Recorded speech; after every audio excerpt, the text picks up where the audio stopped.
The crash in the desert. The twin moons of Iridian hung low in the night sky, painting the endless dunes with silver light. Elias Vorn adjusted his helmet visor as the wind hissed across the barren land, carrying grains of red dust that shimmered like tiny sparks. He had been patrolling this forgotten colony outpost for hours, scanning for power surges and broken beacons, but something unusual flickered on his radar. A pulse, faint but steady. Unlike anything human-made, he slowed his rover, eyes narrowing at the strange reading. The pulse came from deep within the canyon ahead, a restricted zone where storms twisted magnetic fields into chaos. Every instinct told him to turn back. But curiosity had kept humanity alive when fear would have killed it. He gripped the wheel tighter and drove in, his headlights slicing through the darkness like twin blades.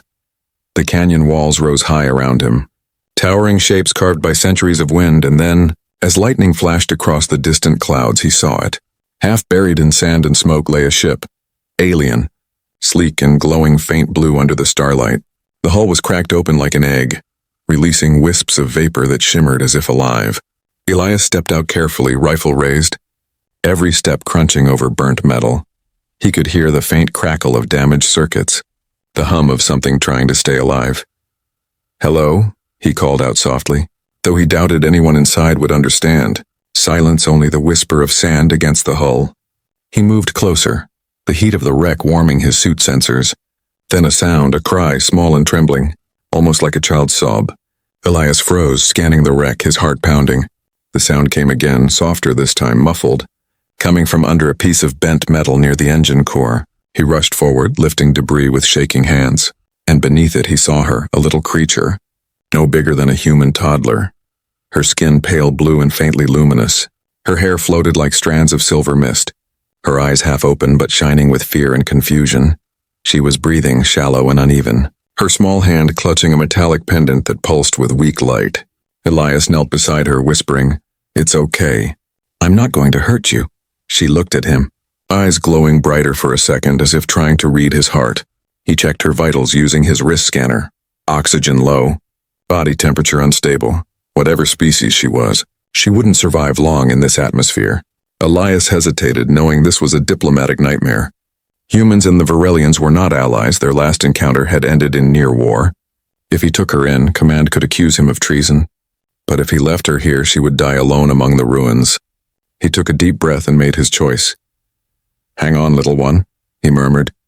Wrapping her gently in his emergency cloak, he carried her to his rover, the glow from her skin lighting the interior in soft blue hues. As he started the engines, the ground shook. A distant rumble echoed through the canyon. He looked back and his eyes widened.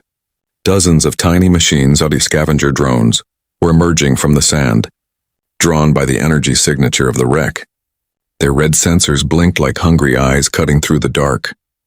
They weren't rescue units, they were harvesters, programmed to strip wrecks clean, including whatever was inside. Elias slammed the rover into gear, tires spinning as he sped through the canyon's narrow path.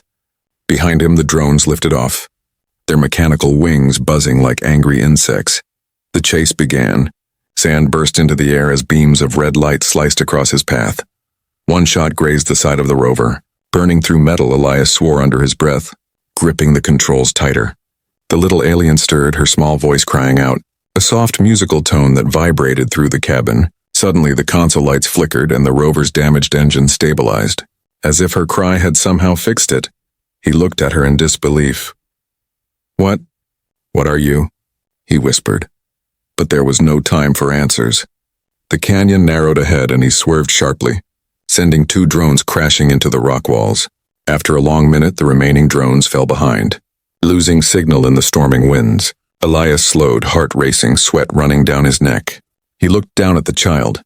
Her eyes were closed again, her tiny hand glowing faintly against the cloak. He reached his outpost just before dawn, the rising sun painting the horizon gold and crimson. He carried the alien girl inside, laying her on the medical cot. The base's AI scanned her vitals, unable to identify her species fully. But it confirmed one thing. Her cells emitted regenerative energy, something it labeled unknown biosource. Elias sat beside her, exhausted, staring at the small alien sleeping peacefully. He knew he had crossed a line that could not be uncrossed outside.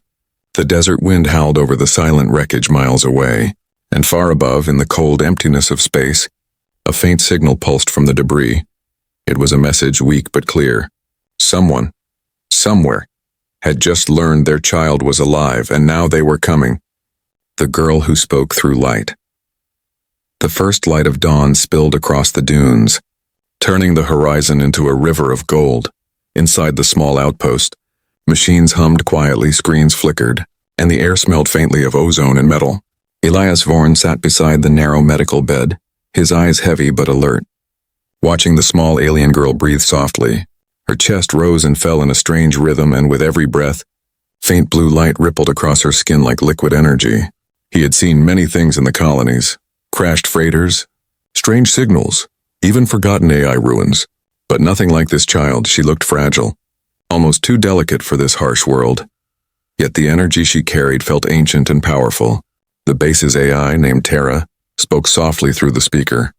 Her vitals are stabilizing, but her physiology defies known patterns, Elias sighed. Rubbing his face, just keep her alive. Hours passed. And when the sun climbed higher, the girl stirred, her glowing eyes blinking open. She looked around with confusion and fear, her tiny fingers clutching the air as if trying to remember something. Elias spoke gently. "You're safe here," he said, his tone soft. "No one will hurt you." She didn't reply, but her eyes focused on him, glowing brighter for a moment. And then it happened. A beam of light projected from her eyes onto the metal wall, forming shifting symbols and colors. Elias blinked in awe. "You're trying to talk?" The symbols changed faster, dancing and swirling until Terra began translating. Text appeared on the nearby screen. "Lyra. My name is Lyra." Elias exhaled slowly. "Lyra," he repeated. "That's a beautiful name." The colors flickered again, this time forming a faint smile across her small face. As the day went on, strange things began happening around the base. The cracked hydroponic tank, broken for weeks, suddenly hummed to life. The wilted plants inside straightened, their leaves turning bright green again.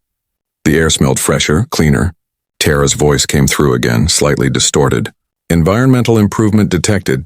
Atmospheric oxygen levels rising."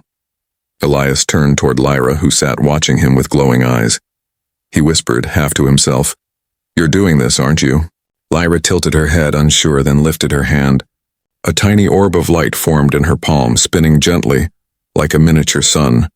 When Elias touched it, warmth spread through his body, soothing the ache in his muscles. He smiled, amazed. "You heal things." "Even me." The girl blinked, her expression unreadable, but her light pulsed gently like a soft heartbeat. But peace never lasted long on Iridian near midday. Tara's sensors began to beep rapidly. "Unidentified movement detected 2 kilometers east," the AI warned. "Multiple heat signatures approaching." Elias frowned. Walking to the radar console, a formation of dots appeared. Moving fast, not human, not friendly. "Scavengers," he muttered. Or worse, Lyra suddenly tensed, her eyes glowing brighter. She pointed toward the east wall, and from her hand, a stream of light painted an image in midair. A figure, tall, elegant, wrapped in golden aura. A woman, her features similar to Lyra's but older, wiser and filled with strength. The light shimmered and pulsed as if sending a signal across dimensions. Elias stared in silence, realizing what it meant. "That's your mother, isn't it?" he whispered. Lyra nodded slowly, her tiny hands trembling as if she could feel her mother's distant heartbeat. The image flickered, showing flashes, explosions, smoke, a battlefield, and then darkness. Terra analyzed the signal. Energy source matches deep space frequency, but unstable. Elias clenched his fists. "She's alive out there, trying to find her." Lyra's eyes dimmed, a faint tear sliding down her glowing cheek. Elias knelt beside her, his voice gentle. "We'll find her, I promise." Suddenly, a loud boom echoed outside, shaking the entire base. Dust fell from the ceiling, alarms blared. Terra's voice rose sharply. "Incoming crafts detected. Scavenger drones confirmed." Elias ran to the weapon locker. Grabbing his plasma rifle through the window, he could see shapes on the horizon, black figures riding hoverbikes. Leaving trails of fire behind them, he turned to Lyra. "You stay hidden. No matter what happens." The little alien didn't move. She looked straight into his eyes. Her light pulsed faster, forming a soft pattern across his chest plate. Tara analyzed quickly. Biolight resonance detected. She's marking you with protective energy. Elias felt a strange warmth spreading through his armor, like invisible armor forming beneath the metal. He smiled faintly. Thanks, kid, he whispered. Let's hope it works. He sealed the inner door, took position behind the sand wall, and aimed toward the approaching lights through the scope. He saw at least 10 scavengers, reptilian mercenaries with crude armor and plasma spikes. They weren't here to rescue, they were here to harvest. Elias muttered under his breath. Guess humanity's still cleaning up after everyone else. The hum of his rifle filled the silence, and the desert wind fell still inside the base. Lyra's small form glowed brighter and brighter. Her light spread across the floor, touching the walls. Every circuit in the base began to shimmer as if alive, and far above, beyond the stars, someone answered her cry in the endless void. A massive golden ship changed its course, its captain, a tall alien woman with eyes of radiant white, opened her hand. A hologram appeared, Lyra's signal. Flickering weakly, the woman whispered, her voice echoing through light. My child. Hold on, I'm coming. Hunters in the shadows. The desert had gone silent. Too silent, Elias crouched behind the sand barrier. Rifle ready, his heart beating in slow, steady rhythm. The air shimmered with heat, and faint shapes moved in the distance. Shadows that seemed alive. Through the visor he zoomed in and saw them clearly now. Vornak scavengers. Reptilian mercs who hunted wrecks like vultures. Their armor was patched together from stolen tech. Their weapons charged with unstable plasma. Tara's calm voice echoed through his comms. They're scanning the area. Elias. He tightened his grip, whispering, then let's make sure they don't like what they find. Inside the base, Lyra hid beneath a table, her glowing eyes dimmed to a soft blue. She could feel Elias's tension through the light. The pulse of human fear mixed with determination, her small hands pressed against the floor, and faint ripples of light moved through the metal like veins, strengthening the structure. The scavengers spread out. Moving with mechanical precision, one of them raised a drone, releasing it into the sky, a black sphere that whirred and scanned. Elias waited until it came close, then fired. The rifle hummed and spat a single bolt of blue fire. The drone exploded midair, raining sparks onto the sand. The scavengers hissed and ducked for cover. Shouting in their harsh alien tongue, Elias smiled grimly. Yeah, now you know I'm here. Blasts tore through the air as the mercs opened fire. The sand around him erupted, heat waves rolling through the canyon. Elias ducked, rolled, and returned fire, each shot clean, measured. 2 of them fell, their armor smoking, but more appeared. Fast. Ruthless, efficient, Tara warned. Energy levels dropping. They're triangulating your position. Let them, Elias muttered, reloading, his eyes fierce beneath the visor. Inside, Lyra trembled, covering her ears as the explosions grew louder. Her pendant glowed brighter with every pulse. Reacting to Elias's danger, the energy surged. And suddenly the air around her shimmered. Images formed again. Her mother's face appeared clearer this time, light streaming around her like a halo. The woman's voice was calm, powerful, speaking through the connection. Child, hold on. Protect the one who protects you.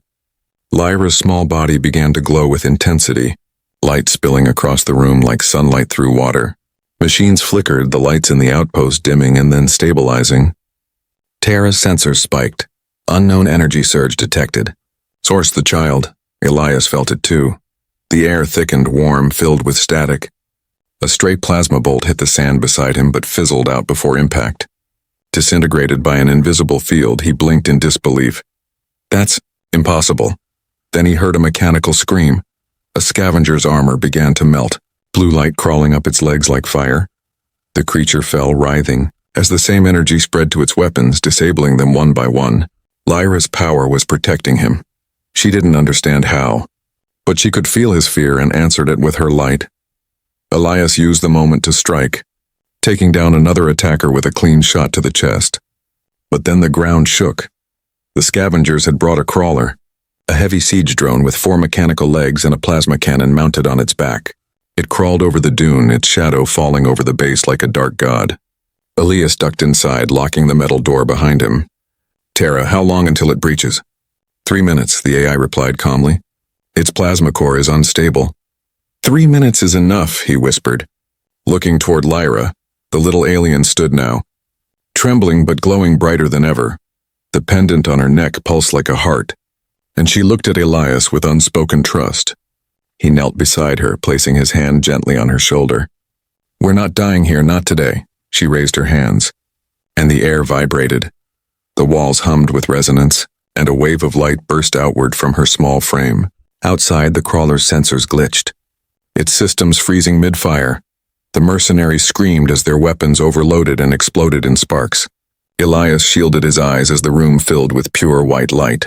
When it faded, silence returned. No more shouting. No more blasts, only the sound of wind.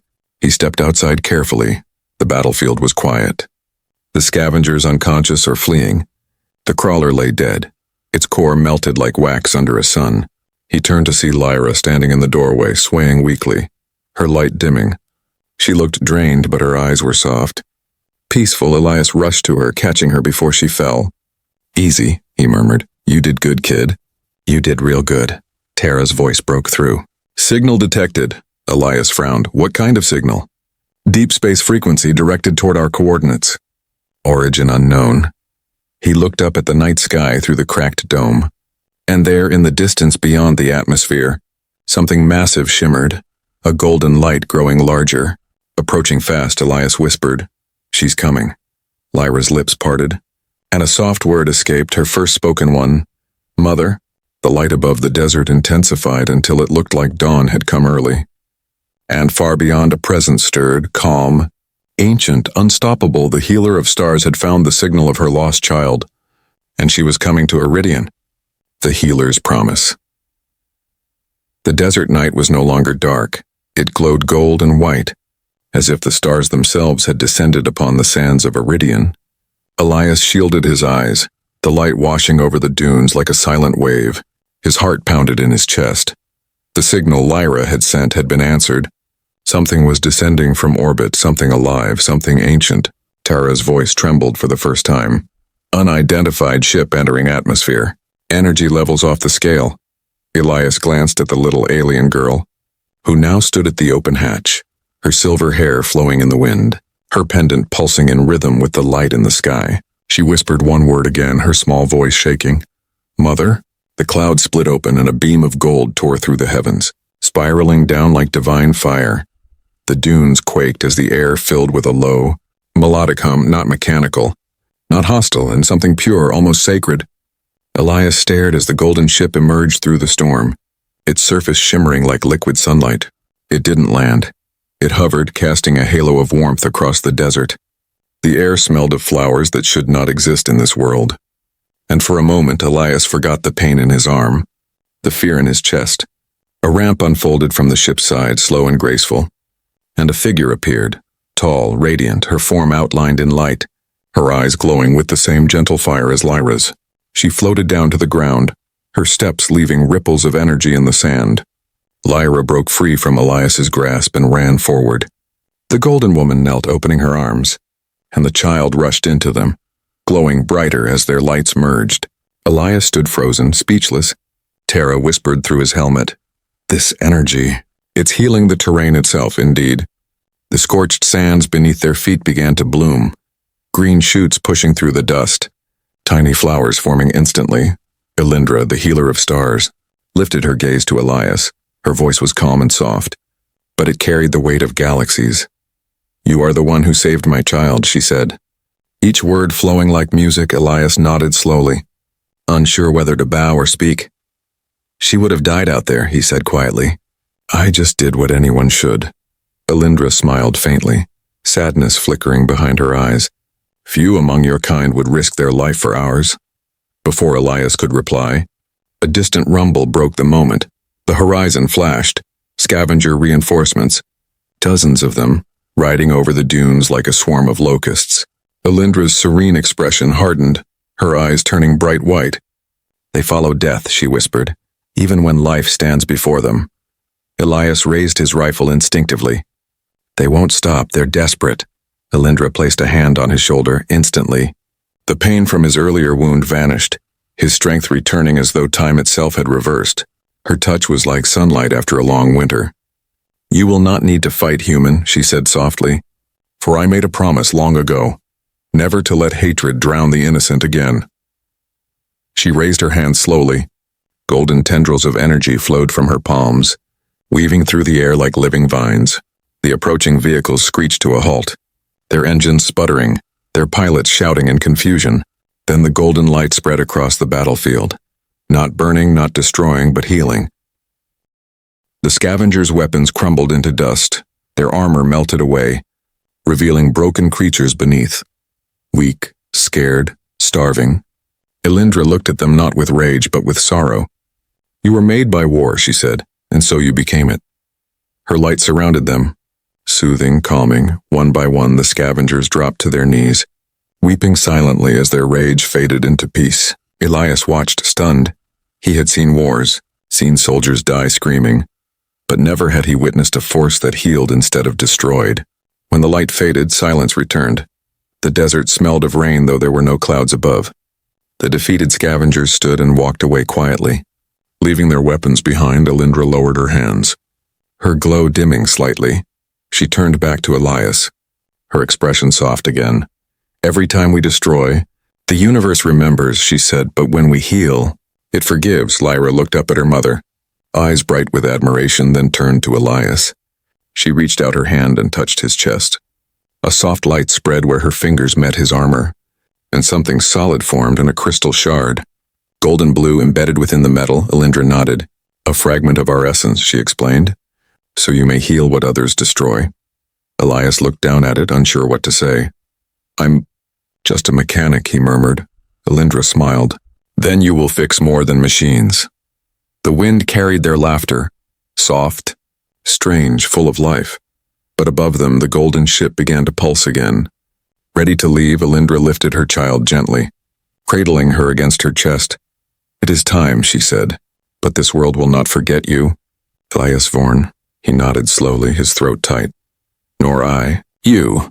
The ramp began to rise, the golden light intensifying. Elias stepped back, shielding his eyes once more, and as the ship ascended, it released a wave of warm energy that spread across the desert. Where it passed, the sands turned green. The air filled with life. The planet breathed again. Terra's sensors blinked wildly. Environmental regeneration detected across a 20-kilometer radius. Elias smiled faintly, whispering under his breath, "Guess that's her promise." He looked up as the ship disappeared into the stars, leaving only a streak of gold behind. The desert night returned to silence, but this time it didn't feel empty. It felt alive, hopeful, new, and as Elias touched the glowing crystal on his armor, he felt warmth spread through his chest, not just energy, but peace somewhere far above in the quiet of the galaxy. The healer of stars whispered through the void, "Remember, human, healing begins with those who choose to save, not destroy, the gift beyond species." The dawn after the golden ship's departure was unlike any other dawn Iridian had ever seen. The sun rose over dunes now streaked with green, fragile blades of grass swaying where once there was only dust. The wind carried the scent of life, clean and sweet, and the hum of machines in Elias's outpost blended with the soft rustle of new growth outside. For the first time in years, the desert world breathed. Elias stood on the small platform beside his rover, looking toward the horizon. The light of the rising sun caught the shard embedded in his chest plate. Making it sparkle like a heartbeat, he touched it gently, feeling warmth pulse under his fingers, not mechanical, not electric, alive. Every time it glowed, a strange calm filled him, and the faint ache of his old wounds faded. It was as if Elindra's presence remained within him, silent but watchful. Terra's soft voice interrupted his thoughts. Environmental stability improving by 47%. Oxygen levels increasing daily. Elias smiled faintly. "Guess our guest left a few gifts behind." "Correction," Terra replied. "You left them something as well." He looked puzzled. "What do you mean?" The AI projected a hologram into the air, a live scan of the planet. All across the map, faint golden energy signatures bloomed from the soil, spreading outward like veins of light. "Your contact with the healer's essence has initiated replication," Terra said. "You're changing the planet." "Elias," he laughed quietly, shaking his head. "I'm just a man trying to fix what's broken." "Exactly," the AI answered, almost warmly. "And now you're fixing more than machines." Days turned into weeks. and stories began to spread. Passing freighters reported strange signals coming from Iridian, a dead world reborn. They spoke of fields where nothing had ever grown, of water springs bubbling from cracked earth, and always at the center of it all, the same faint beacon, a human outpost radiating warmth like a small sun. Elias didn't seek recognition. He spent his days repairing sensors, tending to new plants, and cataloging life returning where none should exist. At night he sat beneath the stars, tracing the faint golden streak that still marked where Elindra's ship had vanished. Sometimes he swore he could hear her voice, soft, distant, like an echo carried by light, and every time he closed his eyes he saw Lyra's glowing smile, the way she had clung to her mother, the way she had trusted him without words. One evening, as the second moon rose, a faint hum came from the horizon. Elias stepped outside, rifle slung over his shoulder, half expecting scavengers, half hoping for ghosts. But what he saw made his heart stop. A small craft descended, not golden this time, but silver blue, shaped like a tear of light. It landed gently, kicking up sand and starlight from the hatch. A familiar figure emerged, smaller, glowing softly, carrying something in her hands. Lyra, Elias whispered, disbelief and wonder mixing in his voice. The little alien girl smiled, her light pulsing happily. She walked toward him and held out her hands, revealing a small crystalline orb, pure white, humming softly. For you. Her voice was stronger now, clear but melodic, each word shimmering like a note. Elias knelt to meet her gaze. What is it? She touched his chest where the golden shard glowed, and the orb floated into the air, fusing with it gently. Light rippled outward, wrapping him in warmth so deep it made his eyes sting. Terra's sensors went wild. Biosynthetic fusion detected, power levels unmeasurable. Elias blinked as visions filled his mind. Stars, healing worlds, the faces of those Elindra had once saved. He saw humanity's distant colonies suffering from plague, famine, and war. And then he saw something else, hope. Lyra looked at him with calm eyes. Mother said you would know when to use it, she whispered. To heal your kind, Elias swallowed hard. Me? I'm no healer. Lyra shook her head gently, her smile glowing like the dawn. You became one the moment you chose to save. The orb pulsed once more and dissolved completely into the golden shard, leaving only a faint hum in the air. Lyra turned to look at the horizon, her ship humming softly behind her. She says thank you, the girl added, her voice quiet but full of warmth. For saving more than her child? Before Elias could speak, she stepped back, the light around her growing brighter. He wanted to stop her, to ask her to stay, but deep down he knew this wasn't goodbye. It was the continuation of something far greater. The small craft lifted silently, vanishing into the morning sky like a shooting star.